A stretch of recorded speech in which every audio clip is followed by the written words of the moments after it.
We are incredibly proud to have this facility to serve those in need of the specialized support it offers.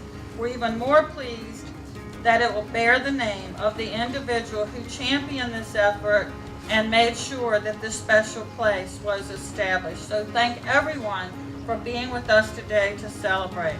Judge Davis didn't believe in going far from home in those days and left home to attend Longwood College because she knew she wanted to be a teacher, and Longwood College was the place to do that, or so I've often been told.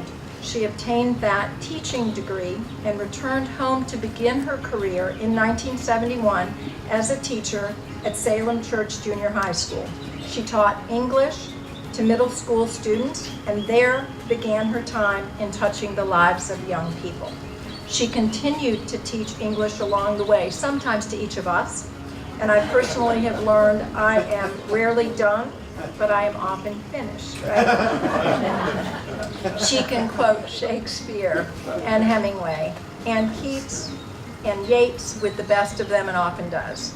Judge Davis can tell you all kinds of historical points about Ettrick and Matulka and remodeling her carriage house in Petersburg.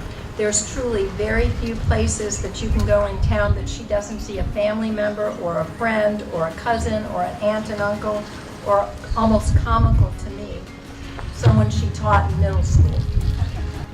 When I was a lawyer, I represented a number of children whose supportive caregivers depended on the resources, services, and advocacy of a child advocacy center. I recall also one child in particular whose very life, I believe, was saved by a CAC clinician. No one can underscore enough the importance of a CAC in their community.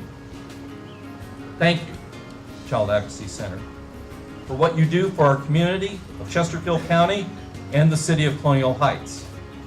Thank you, Judge Davis, for being a builder of many, many safe harbors. But the members of the Child Advocacy Steering Committee may recall that during the course of the 4.5 years that the committee met to plan the Advocacy Center, I commented several times that we would have an advocacy center for Chesterfield and Colonial Heights, even if it had to be at my house.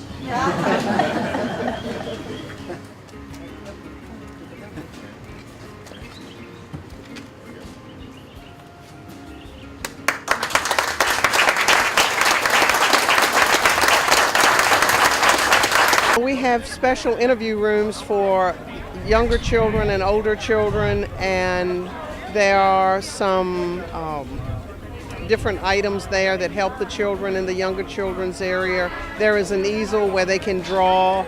We have anatomically correct dolls that they can use if they are reluctant to talk about the abuse that they have received. And the center itself is just a very neutral location.